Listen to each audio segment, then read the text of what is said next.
Baik Bapak Ibu peserta sidang TPP,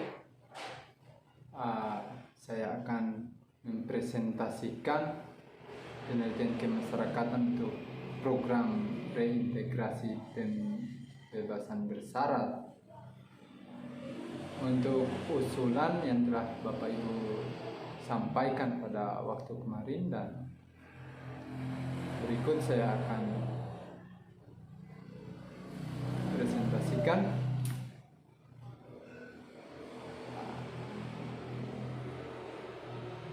Penelitian kemasyarakatan untuk program reintegrasi pembebasan bersyarat. Nama klien A bin B. Perkara pasal perlindungan anak, pasal 76E Undang-Undang Republik Indonesia nomor 35 tahun 2014. PK atas nama Adriansyah M. Puasa.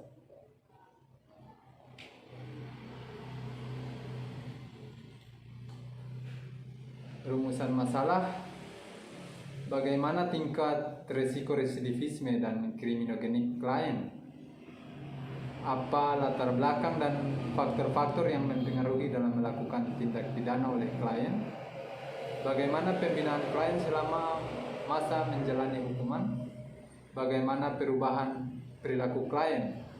Bagaimana kelayakan penjamin dan penerimaan masyarakat dalam integrasi klien?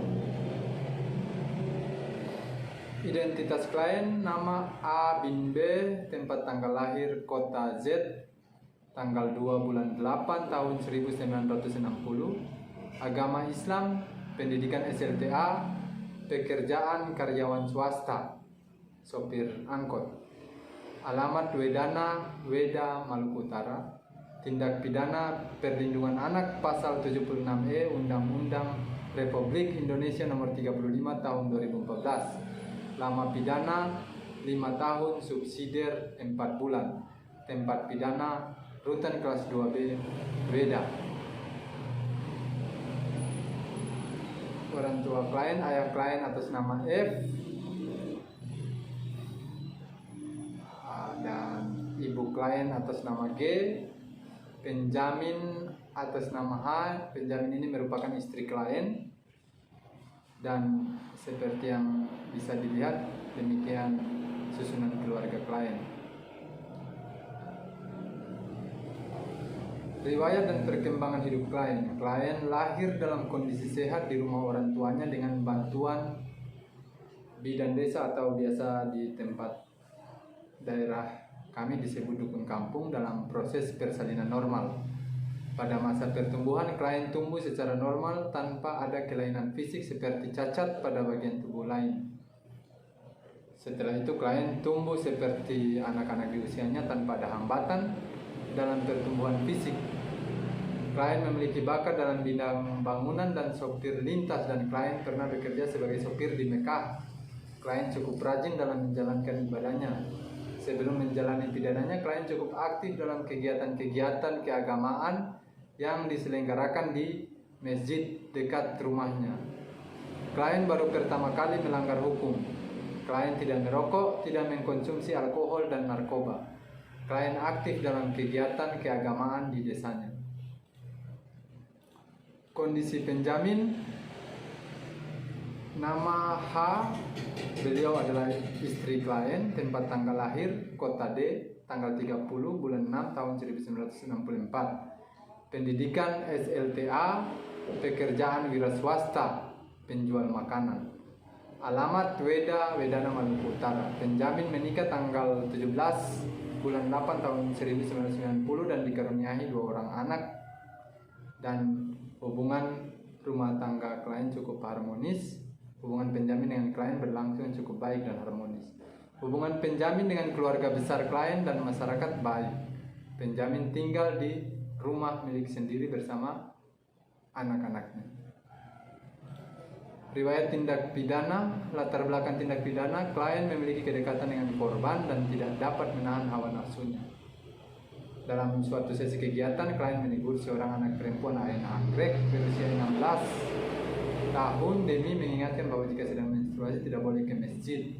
Klien menegurnya sambil menyentuh payudara korban dengan mengatakan bahwa payudara korban telah cukup besar yang menandakan bahwa korban telah balik. Setelah kejadian itu, korban melaporkan kepada orang tuanya. Orang tua korban kemudian melaporkan hal tersebut kepada pihak kepolisian. Klien dinyatakan bersalah melanggar Pasal Perlindungan Anak Pasal 76E Undang-Undang Republik Indonesia Nomor 35 Tahun 2014 dan dijatuhi hukuman 5 tahun subsidiar 4 bulan penjara. Tanggapan berbagai pihak. Tanggapan klien. Klien mengakui dan sangat menyesal atas tindak pidana yang telah dilakukannya dan berjanji ini adalah sebagai pelajaran yang terakhir dan tidak akan mengulangi lagi serta akan lebih berhati-hati. Klien menyadari bahwa perbuatannya telah merugikan negara, diri sendiri, keluarga maupun orang lain, serta menjadikan suatu pelajaran dalam hidupnya. Tanggapan keluarga klien terkejut dan prihatin pada saat mengetahui klien melakukan tindak pidana perlindungan anak. Seluruh anggota keluarga tetap menyayangi klien sehingga selalu mendampingi dan senantiasa mendukung klien dalam menjalani seluruh proses hukum. Tanggapan masyarakat cukup terkejut dan prihatin terhadap tindak pidana yang dilakukan klien. Masyarakat berharap permasalahan hukum yang telah dialami klien segera selesai dan untuk kedepannya klien dapat mengubah sikap serta tidak mengulangi tindak pidana kembali. Korban telah memaafkan klien. Hasil asesmen.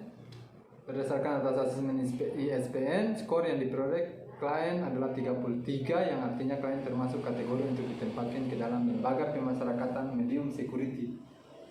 Dimensi resiko keamanan. Risiko klien dari dimensi keamanan tergolong rendah. Klien bisa beradaptasi dengan lingkungan rutan kelas 2 berbeda dan menyesali perbuatan tindak pidana yang dilakukannya.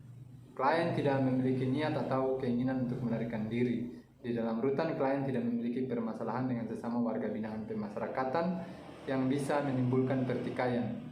Dimensi risiko keselamatan. Risiko klien dari dimensi keselamatan tergolong rendah. Klien bukan merupakan orang yang memiliki peranan penting di dalam kelompok atau masyarakat. Meskipun begitu, klien memiliki jiwa sosial yang cukup baik selama di rutan. Klien menghormati petugas dan berkomunikasi secara baik dengan sesama warga binaan pemasyarakatan. Dimensi risiko stabilitas.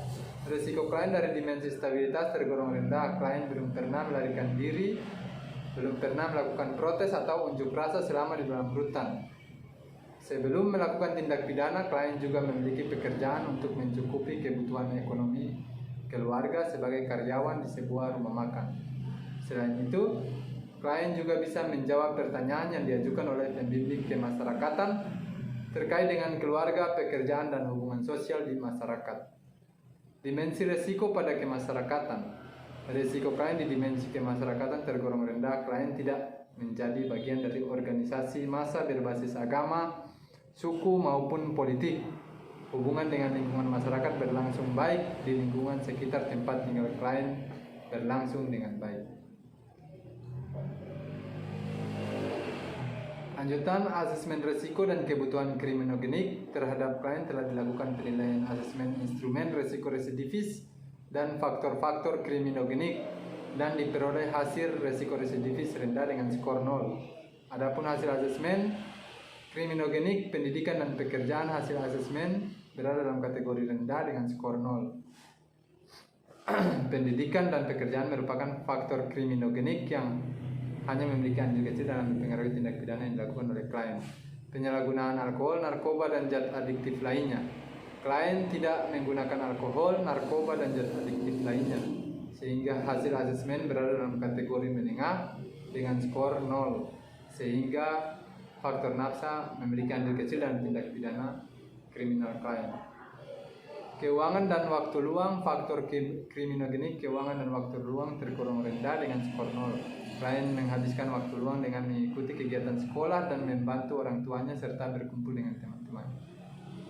Hubungan keluarga dan sosial. Hasil asesmen dalam hubungan keluarga dan sosial tergolong rendah dengan skor 0.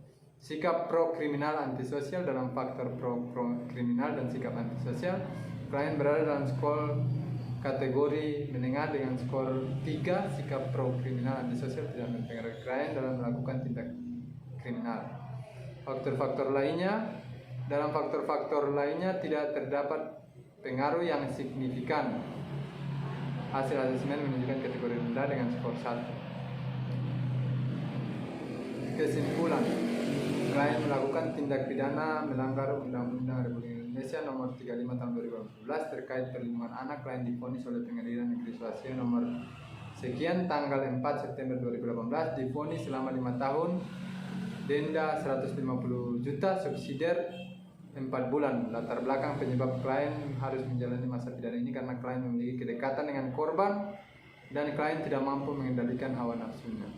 Selama menjalani pembinaan di rutan, klien mengikuti program pembinaan kepribadian berupa pembinaan budi pekerti, keagamaan yaitu sholat berjamaah, zuhur dan asar, dan mengikuti pengajian serta kegiatan keolahragaan. Selain itu, klien memperoleh bimbingan kemandirian berupa keahlian berkebun dan sebagai tamping luar. Selama menjalani pembinaan di rutan, hubungan klien dengan sesama warga binaan pemasyarakatan berlangsung cukup baik karena klien dapat menyesuaikan diri, sementara dengan keluarganya juga cukup baik. Orang tua klien membesuk. Hubungan klien dengan petugas cukup baik karena klien cukup patuh dan menghormati petugas. Berdasarkan latar belakang sosial dan sikap klien selama menjalani pembinaan baik. Hasil asesmen ISPN yang telah dilakukan terhadap klien menghasilkan skor sebesar 33 yang termasuk dalam kategori resiko medium, RRI skor 0 dan kriminogenik, faktor yang berpengaruh pada sikap pro kriminal dan antisosial dengan skor 3 atau menengah. Penjamin adalah istri klien yang telah bekerja sebagai penjual makanan. Korban, masyarakat dan pemerintah setempat bersedia menerima klien kembali. Rekomendasi berdasarkan hal-hal tersebut, PK merekomendasikan pembebasan bersyarat atau PB bisa diusulkan dengan melaksanakan case plan sebagaimana terlampir. Case plan masa pidana WWP, faktor kriminogenik, sikap antisosial atau kriminal. Tujuan klien bertanggung jawab atas perbuatan yang telah dilakukan, strategi intervensi, mengikutkan klien pada bimbingan kepribadian atau konseling, mengikutkan klien pada penyuluhan hukum. Waktu 0 sampai 2 bulan. Masa 2/3 masa pidana.